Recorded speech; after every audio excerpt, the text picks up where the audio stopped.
Il y a beaucoup d'idées fausses sur les frontières. Je crois que la première et la plus répandue, c'est l'idée selon laquelle il y aurait des frontières naturelles et des frontières artificielles.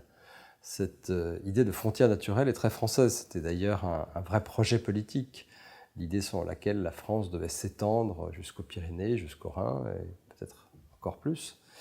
En fait, toutes les frontières sont artificielles, par définition. Une frontière, c'est une convention qui a été imposée par la force ou qui fait l'objet d'un accord politique, mais il n'y a pas de frontière naturelle. Toute frontière, par définition, est un acte politique. C'est du temps et du droit, un rapport de force, souvent inscrit dans l'espace. Quand on parle de frontière naturelle, on pense souvent à un fleuve ou une chaîne de montagnes, mais regardez par exemple le Rhin, soi-disant une frontière naturelle de la France. Ça a été une des frontières les plus contestées de l'histoire de notre pays. À l'inverse, une frontière parfois décrite comme artificielle, à savoir la frontière entre les États-Unis et le Canada, puisqu'elle est quasiment rectiligne. C'est une frontière qui n'est pas contestée. Donc c'est la première idée fausse, à mon sens, sur cette question. Il y a une deuxième idée qu'on retrouve beaucoup en ce moment sur les débats à propos du Moyen-Orient, c'est l'idée selon laquelle les frontières tracées par les colonisateurs étaient parfaitement arbitraires. D'abord, je note que ces frontières sont généralement plutôt bien acceptées par les nations, par les États, par les élites de ces régions, et que l'idée selon laquelle ces frontières sont imposées de l'extérieur, donc artificielles, donc devant être revues, n'est pas forcément une idée très populaire. En tout cas, elle n'est pas systématiquement contestée. Et puis, il est faux de dire que les colonisateurs ne tenaient aucun compte des réalités locales. Au contraire, par exemple, au Moyen-Orient, c'était souvent des réunions de vilayets de l'Empire ottoman. En Afrique, de la même manière, elle n'était pas totalement absurde. Toute frontière est contestable. Tracer une ligne, ça veut dire séparer. Mais on ne peut pas dire que les frontières coloniales étaient, par définition, toutes totalement absurdes. On pense aussi à une autre idée reçue, qui est l'idée selon laquelle un tracé de frontière serait une cause de guerre en soi.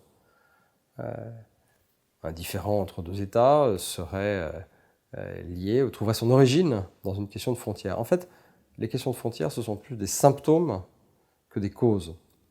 Lorsque deux États, deux nations ont un différend territorial, le point de fixation est souvent à la frontière, mais ces différends, en général, recouvrent des choses beaucoup plus profondes, parfois anciennes. Et j'aime bien décrire le problème frontalier, le différend frontalier, comme le symptôme plutôt que comme la maladie. Enfin, dernier point, plus contemporain, il y a cette idée selon laquelle le monde serait en voie d'enfermement. On trace des murs partout, on érige des barrières partout. Alors c'est vrai, il y a de plus en plus de barrières, c'est rarement des murs. Et les murs au sens de dur, ça représente une partie infime du tracé total des frontières terrestres.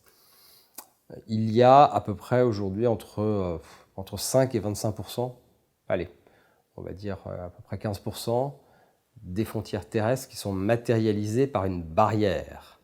Donc c'est une minorité. Et encore une fois, il y a très peu de murs. Et l'absurdité, c'est de parler du retour de murs en Europe comme si c'était les nouveaux murs de Berlin. Non, le mur de Berlin avait ceci de particulier qu'il était conçu pour empêcher les gens de sortir.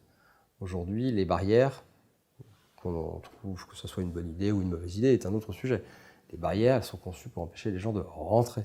Le seul mur de Berlin qui existe encore aujourd'hui sur la planète, c'est la frontière de la Corée du Nord, qui est effectivement, elle, comme le mur de Berlin, comme les rideaux de fer d'ailleurs, conçu pour empêcher les gens de sortir.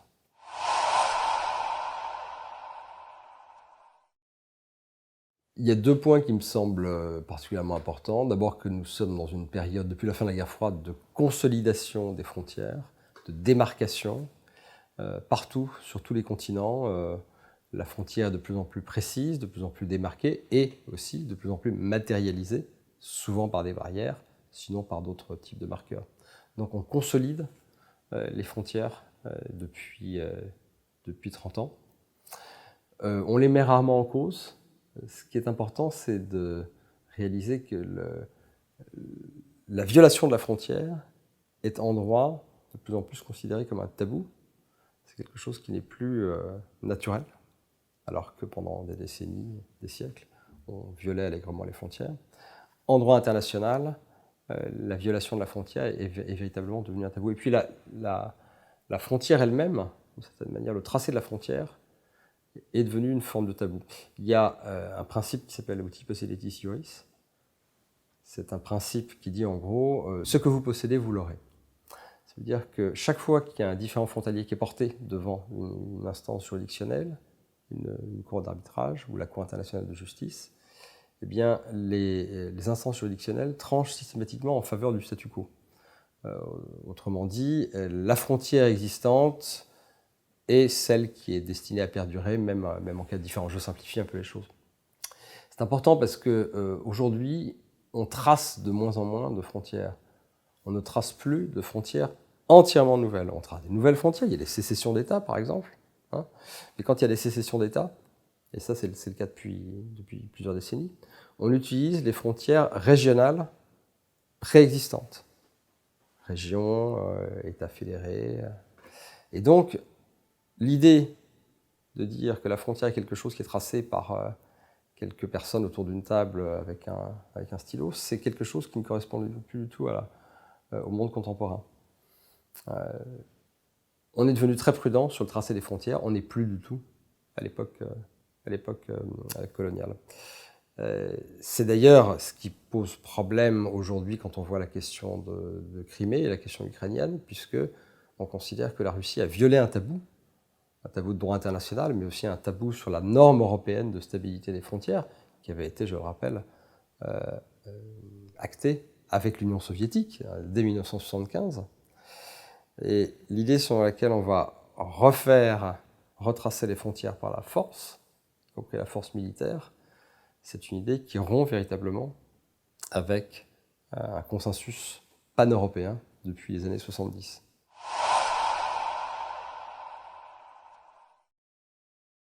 Alors, aujourd'hui, on vit dans un monde fini du point de vue des frontières.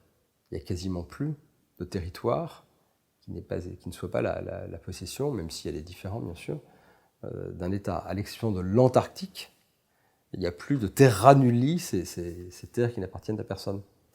Donc, on va achever la consolidation de la division du monde en frontières, même s'il y a des différends comme l'Inde, le Pakistan, Israël, la Palestine qui vont perdurer.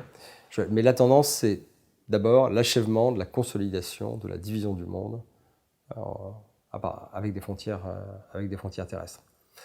Les murs et les barrières, c'est une tendance lourde, mais ça ne représentera jamais la majorité des tracés de frontières terrestres, soit parce que c'est inutile, soit parce que ça coûterait trop cher. La consolidation, c'est aussi la surveillance. De plus en plus, on emploie des moyens modernes, des capteurs, des drones, pour surveiller la frontière. Là encore, je crois que c'est une tendance lourde. Mais si on tracera de moins en moins de frontières terrestres, on tracera de plus en plus de frontières maritimes. Et c'est le grand chantier des frontières pour les décennies qui viennent.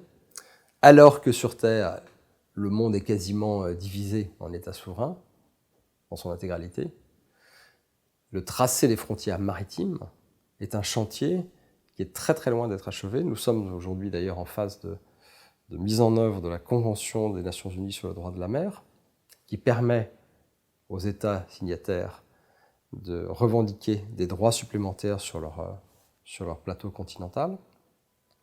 Et donc je crois que c'est vraiment le grand chantier du XXIe siècle, sur le plan des frontières, cette fixation des frontières maritimes. Il y a énormément de frontières maritimes qui sont pas encore délimitées. Enfin, pour le reste, je dirais pour le tableau d'ensemble des frontières dans le monde, on assiste vraiment aujourd'hui à une sorte de combat entre deux types de forces, celles qui poussent à la fermeture, à la consolidation, à l'enfermement, et celles qui poussent à l'ouverture, à l'effacement, à la libre circulation. C'est un débat que nous avons en Europe, bien sûr. Faut-il revoir ou pas revoir le dispositif dit de Schengen? Mais c'est un débat qu'on a aussi, bien sûr, en Amérique du Nord, aujourd'hui, avec la frontière américano-mexicaine. C'est un débat qui existe et qui existera partout dans le monde. On a vécu, dans les années 90 et une partie des années 2000, dans une espèce de sans-frontiérisme qui lui-même était un héritage des années 70, hein, l'idée selon laquelle le monde allait être sans frontières, le monde de la globalisation. Aujourd'hui, le sans-frontiérisme est une idéologie qui est un petit peu moins puissante que ça n'était le cas il y a seulement encore 10 ans. Donc c'est véritablement l'affrontement de deux idées sur la manière dont le monde doit être organisé. Je crois que on va pas dire qu'il va se terminer par la victoire d'un camp contre un autre, mais très clairement aujourd'hui et pour longtemps, nous sommes dans une phase qui est plus celle de la fermeture que de l'ouverture. Ça ne veut pas dire qu'il n'y aura pas après une nouvelle phase d'expansion du globalisme et du sans-frontiérisme. Et puis dernier point, est-ce que la tentation de certains États, je pense à la Russie, mais aussi à la Russie sur terre, mais aussi à la Chine sur mer, d'étendre leur espace de souveraineté, quelque part d'étendre leurs frontières, enfin de repousser leurs frontières, la Russie sur terre et la Chine sur mer. Est-ce que cette tentation et ces tentatives vont être acceptées par le reste de la communauté internationale, ou au contraire, est-ce qu'il y aura une tentative de confinement? C'est le choix en tout cas des pays occidentaux. C'est aussi une grande question pour l'avenir. Je n'ai pas encore de réponse, mais là, très clairement, on a un mouvement convergent. Chacun à sa manière. Moscou et Pékin cherchent à repousser leurs frontières. C'est plus discret pour la Chine, mais ça se voit presque tous les jours, en Asie du Sud-Est notamment. Et là, on revient sur la question des frontières maritimes.